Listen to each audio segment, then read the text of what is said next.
Did you guys see the... It is Salut les wonderful. Attends, ouais, Yo, let's ça a start over. commencé. Oh, bonjour. Ouais. 3, Radio. 2, 1. Bonjour tout le monde! Salut. Bonjour! Comment ça va les enfants? Bonsoir. Bien, bien, bien. Salut! Ouais, moi personnellement, ça va très très bien. Ouais, j'ai lu un tiers de ce livre. Très bien, très bien. Et comment tu as trouvé la lecture, tout le monde? Des fois c'était bon, des fois c'était pas trop bon, mais à la fin du jour, ce livre, c'est un classique. C'est un classique pour moi. Ben, jusqu'à maintenant, on est un tiers. Tout peut changer dans les 2 derniers tiers du livre. Alors, ouais. Par contre, c'est Amélie Nothomb, donc je ne doute pas que ça serait un très bon livre. Ça dépend. Considérant de notre expérience précédente avec Mercure. cet auteur impeccable. Personnellement, cette lecture personnelle a réellement changé ma vie. Je suis une nouvelle personne maintenant. J'ai eu une expérience mystique en lisant ce livre et vraiment, ce livre a vraiment changé la façon dont je perçois la lecture et je suis vraiment content d'avoir eu l'opportunité d'avoir eu cette expérience. Oui, en effet, j'ai pu observer une hausse de motivation dans ton cas, Matthew, avec tu es maintenant très motivé à faire de la pizza, comme on peut le voir. À 5 heures, tu dois acheter de la sauce. Les tomates. Les tomates, oui, exact. Très motivé, en effet. Eh bien, moi, j'ai pas pu me retenir. J'ai fini le livre au complet. Les 2 livres, en fait. C'était tellement intéressant, je ne pouvais pas dormir. T'étais pris dans je suis resté debout pour 3 jours, j'ai pas mangé. C'est comme si je faisais mon ramadan pour lire ces 2 livres. Ils étaient impeccables. Ça arrive, ça arrive. Wow. Et vous, Monsieur Meret? Ah ben moi, ça n'a pas vraiment changé grand-chose. Là, je trouve que le livre il est super bon, là, mais il n'y a pas assez de développement pour que je puisse avoir une opinion sur le livre encore. Ah ouais, un tiers, ça commence lentement, hein. Comme presque tous les livres, ça commence lentement, mais entre le milieu et la fin, ça commence à rouler, hein. Ouais. Alors, continuons. On fait section 2 ou section 1? Section 2, monsieur. Section 2, les enfants. OK, parfait. Alors, on a déjà parlé... oh non, OK, on va parler de qu'est-ce qui s'arrive dans votre livre maintenant. Comme où est-ce que vous êtes rendu? D'accord. Bon, qui commence? Je vais commencer. Tu peux y aller, si tu veux. Commencez, Étienne. OK. Bon, ben déjà en partant, l'histoire, ça commence avec Jacques Côté, qui est un bûcheron. Puis il a refusé de monter dans la chasse-galerie. Il a vu ses amis bûcherons s'envoler avec ceux-ci, avec la chasse-galerie. Puis là, en essayant de retourner chez lui, ben, il a tué un veau parce qu'il croyait que c'était un animal sauvage dangereux. Ben pourquoi Terrible! Les animaux comme ça? Attends. Et là, il n'y avait pas les outils pour l'enterrer. Donc, il est retourné chez lui. Il est allé prendre une pelle, puis il est retourné à l'endroit où il avait tué le veau. Il aurait pu le manger. À l'emplacement où il a trouvé le veau, ben, il a découvert un livre en bois avec écrit son nom dessus. Comme son nom. Et après ça, ben, il décide de l'amener chez lui puis raconter tout à sa femme. Et ça finit comme ça. Et tu sais pas qu'est-ce qui est inscrit dans le livre jusqu'à date? Jusqu'à date, il n'a pas dit qu'est-ce qu'il y avait dans le livre. Il faut que tu me le dises quand tu le découvres. Du livre, au moins? D'accord.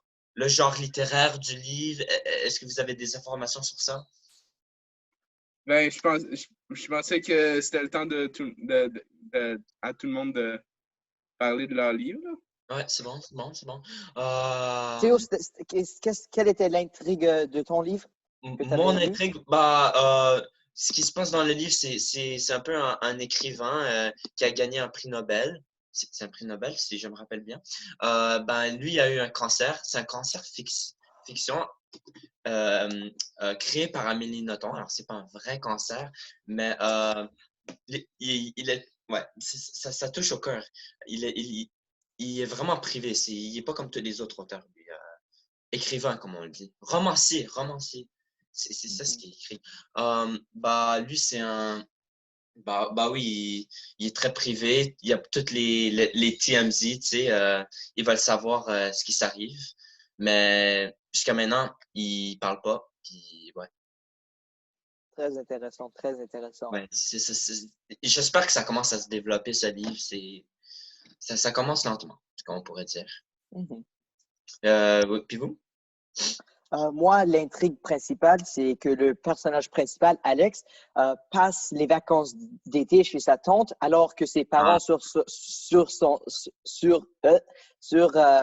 passent un voyage romantique à Washington.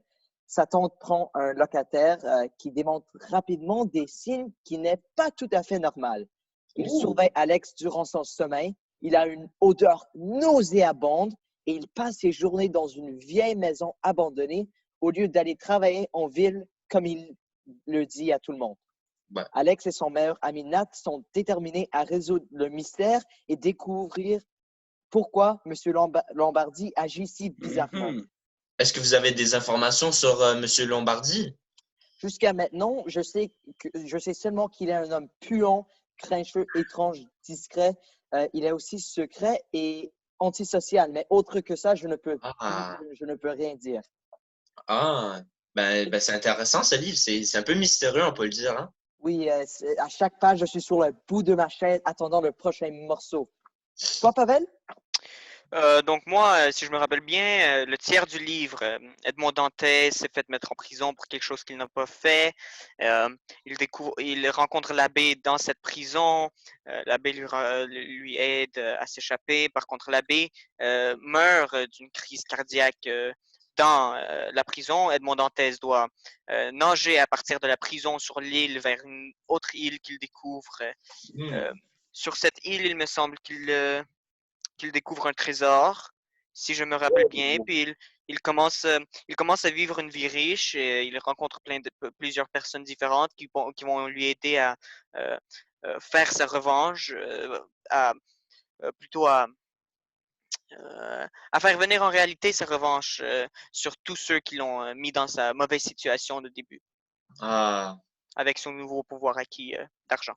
De l'argent, avec l'argent, t'as tout le pouvoir. Ça bouge le monde.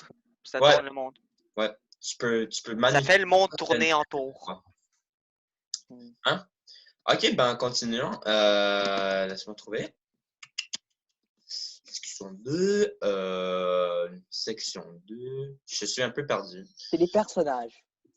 On doit parler des personnages. Nomme les personnages principaux et secondaires accompagnés d'une courte description physique et psychologique. Qui voudrait commencer? Bon, je vais commencer. Ouais, commencez, le beau. Bon. OK. On a déjà le personnage principal qui est Jacques Côté. On n'a pas vraiment de description de comment il est au début. Es-tu certain de cela? Oui, je suis certain de cela. Mais on a une description psychologique. Est-ce que c'est direct ou indirect? Les deux. Ça arrive. Dis n'importe quoi, M. Théo Leblanc. De quoi tu parles? Laisse-moi parler, Théo Leblanc. Direct, ça serait directement écrit sur les livres et indirect, ça serait tu dois lire. C'est une très bonne question. Il y en a, c'est direct et indirect. OK. OK, c'est un peu des deux. Genre, le côté malchanceux, lui, il est direct. OK. Mais le côté honnête, lui, c'est indirect. Comprends, Théo? Et aussi, on peut voir qu'il est respectueux. Et aussi indirect. Ouais, on peut vraiment voir qu'il est respectueux. Il allait à sa maison pour prendre une pelle seulement pour je parle mes mots. C'est ton langage, pour enterrer l'animal qui a tué. D'accord. C'est du respect total, ça. Pour l'environnement et pour la nature. Bon. Et après, on a Colette Lachance, qui est sa femme. Ben déjà, dans le livre, on la décrit comme une femme pas très belle. Disons que c'est pas la beauté du village. Ah. Euh, Ah. dans La Belle et la Bête, c'est la bête. Puis sinon, elle est un peu jalouse des péripéties de Jacques, parce que Jacques, vu qu'il est malchanceux, il lui arrive plein d'affaires qu'il n'est pas supposé d'arriver, là. Genre, il trouve un lit, puis des trucs comme ça. Ça arrive Ouais, jamais à le elle, livre un peu vraiment. jalouse. Ouais. Puis elle ressent de la solitude parce que Jacques, lui, il s'en fout un peu de ce qui arrive dans la vie de Colette pendant qu'il n'est pas là. Ah. D'abord, elle ressent un peu de solitude à cause de ça, là. C'est pas moi la solitude. En ce La moment-ci, solitude tue. ouais, on peut voir surtout en ce moment-ci la solitude. On est enfermé chez nous. Ça arrive beaucoup. Puis les gens, ils C'est deviennent un horrible, peu. horrible, Hein? insupportable. Ouais. Une chance qu'on a des cercles de discussion comme ça pour nous pousser En effet. Tu as au tout à loin. fait raison. Sans ces cercles de discussion, je me sentirais tout seul, triste, déprimé. Ces cercles de discussion, vraiment, comme le roman que j'ai lu, ont changé ma vie et me permettent de surpasser cette période extrêmement difficile. Prenons un moment pour remercier Mme Pennote pour Très bonne idée. Merci beaucoup, Madame Merci Penot, beaucoup, de Madame nous Benoît. donner cette opportunité de faire ces cercles de discussion avec nos camarades de classe. Très bien, très bien. Monsieur Pavel, voulez-vous continuer? Oui, vous, vous savez, avec un livre comme ça, c'est beaucoup plus la psychologie qui importe. Donc, il n'y a pas beaucoup de détails sur l'aspect physique de nos personnages. Par contre, on sait que Edmond Dantès a les cheveux plus sombres, les yeux Ouais. aussi. Euh, Dans un Par livre. contre, ce qui devient intéressant avec Dantès, c'est sa psychologie, parce que vous voyez, juste comme ça, il était jeune, il avait trouvé son amour, et tout ça, et il a dû passer du temps en prison, et s'il ne serait pas échappé, il serait resté là jusqu'à sa mort à cause de certaines personnes euh, qui l'ont mis là d'une façon injuste, disons-le comme ça. Donc Ouais. maintenant, on voit sa psychologie se développer avec le but de revanche, avec comment il commence à planifier tout cela, surtout avec l'aide de l'abbé. Il a compris un peu ce qu'il devait faire dans la vie. Vous savez, c'est un personnage très, très, très, très motivé. Ça me rappelle un peu comme moi j'étais quand je lisais ce bon livre, vous voyez. Il a une raison, de vivre, et il va essayer de la pourchasser, puis il va essayer de prendre sa revanche. Très bien, très bien. Ouais, on pourrait vraiment dire que l'argent, ça vient beaucoup jouer sur son, sur son aspect. On va pas commencer comme la dernière fois, ok? On se Non, calme. ok. On recommence, on prend notre souffle, puis ouais. On prend le téléphone, puis on le jette. Ok. Continuons. Moi, je peux parler de mon personnage. Il y a beaucoup de. il y a beaucoup de personnages dans. Il n'y a pas beaucoup de personnages dans mon livre. Je vais surtout parler de le personnage principal, Prétexte. J'aime pas son nom. Je vais l'appeler Tac. Son nom, c'est Tac. C'est le romancier très populaire avec le prix. Il est vraiment. Il est pas très social. Il aime pas parler de sa vie aux gens. Il aime ça garder toutes ses pensées dans ses pensées. Il parle pas. Il parle pas trop. Et ouais, c'est tout ce que j'ai récolté jusqu'à ce moment. C'est bien. D'accord. Pour moi, le personnage principal, Alex, je sais qu'il a 12 ans, qu'il est roux, maigre, rusé. Il est extrêmement curieux et déterminé, principalement pour découvrir le mystère de M. Lombardi. Presque exactement votre description, Monsieur Matthew. Peut-être, pas tout à fait, mais quand même assez proche. Roux, maigre, 12 ans. Cela sonne bien. Bien dit! Son meilleur ami, Nat, lui aussi a 12 ans, lui est très athlétique. Aussi, il a aussi un côté un peu plus comique. Il aime faire jouer des tours à ses amis, faire des blagues. Comédien. Oui, certainement. Et aussi, il est persistant et audacieux. Et finalement, le dernier personnage de ce roman, une autre raison pour laquelle je l'aime beaucoup, il y a très peu de personnages, donc on ne se perd pas facilement. Ouais. Et le personnage, c'est la tante d'Alex. Et on sait seulement qu'elle est extrêmement généreuse. Elle cuisine pour tout le monde dans le quartier quand ils ont besoin et altruiste. C'est comme une belle grand-mère, on peut. Ouais, une belle famille dans le quartier avec Tati étant la grand-mère. Très bien, très bien. J'aime beaucoup ça. Continuons? Oui. Le 2. OK. Nous sommes rendus, par les personnages, nous sommes rendus au le temps. Repère chronologique de l'histoire. Je ne sais pas ce que ça veut dire, honnêtement. Je pourrais t'aider. Moi, ce que j'ai trouvé que l'histoire se passe au présent. Et ils ne l'ont pas directement dit dans l'histoire, mais j'ai pu le déduire parce qu'ils parlent de jeux vidéo, de football, de Mr. Freeze, de piscine et de deux compagnies québécoises, Hydro-Québec et Post-Canada. Donc, je sais que ça se passe au présent et que l'histoire se passe au Québec. Ouais. Plus précisément à Saint-Dominique. Très bien, très bien.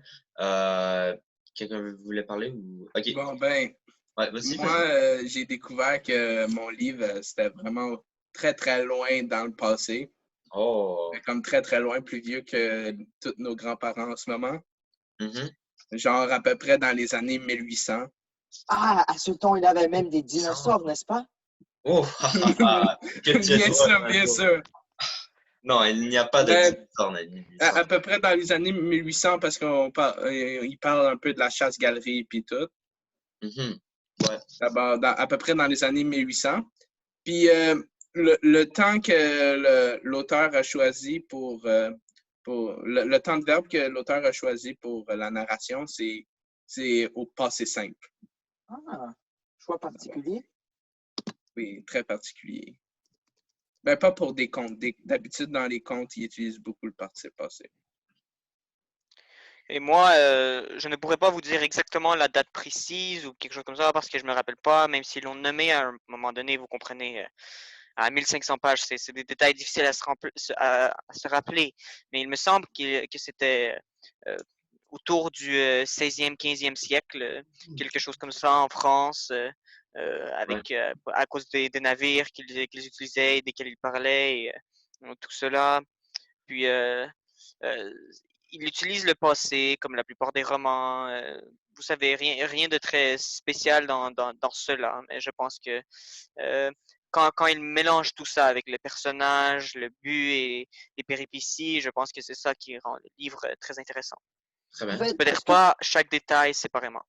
Est-ce que tu es en train de tenir un serpent? Est-ce que c'est toxique? Est-ce que ça peut tuer?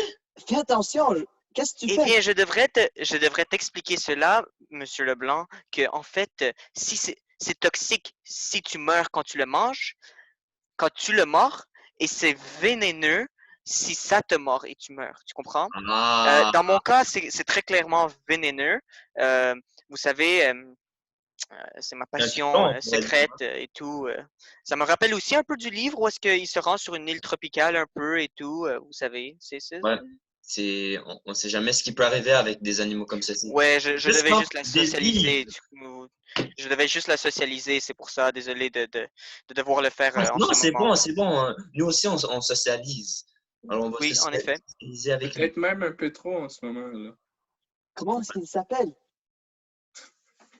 Est-ce qu'il y a lu un tiers de son livre? Oui, j'aimerais le connaître. La connaître? Oh, c'est une femme! Oui! C'est une belle petite femme. Comme tous les serpents? Hein?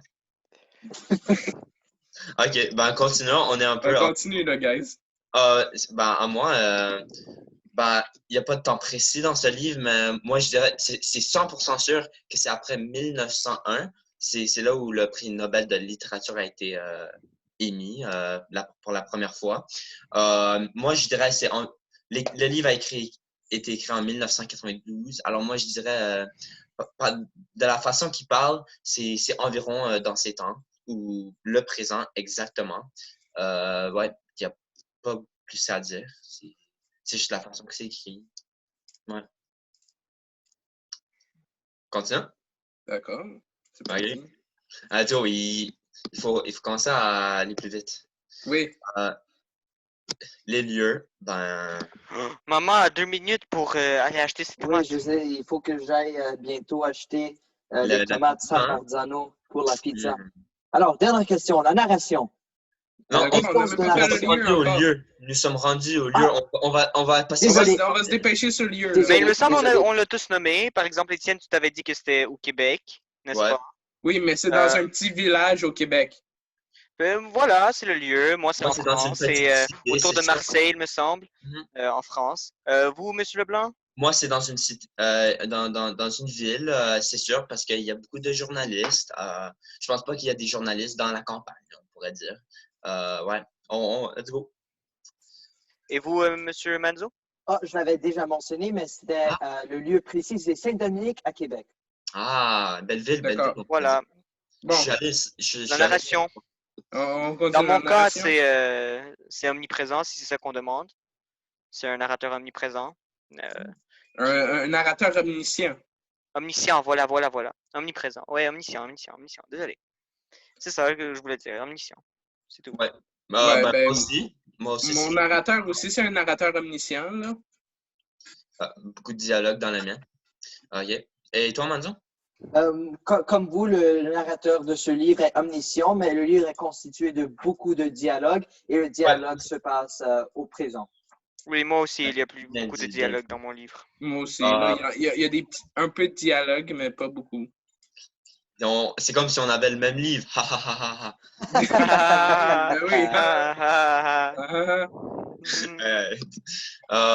OK. À quelle catégorie le sujet de votre essai appartient-il? Non, là, tu es dans l'autre tableau, là. Ouais, ce tableau-là, on n'est pas obligé de le faire, Théo, parce qu'on a fait un essai, on a un roman. Ah, vraiment? OK. On fait quoi, alors? Ben, c'est terminé. Et bon. T'es sûr qu'il fallait pas faire la session? Au revoir, tout le monde! Bye. Au revoir, les amis! Bonne chance avec les tomates! Merci. Ouais, Manzo. Bonne chance, Manzo. Ouais. Tu devrais nous donner un peu de pizza, on aimerait goûter. Ouais. Oui. J'en garderai dans mon frigo et quand cette crise est terminée, je vous en donnerai. Oui. Très bien. Merci beaucoup. Très bonne idée. Bye. Merci.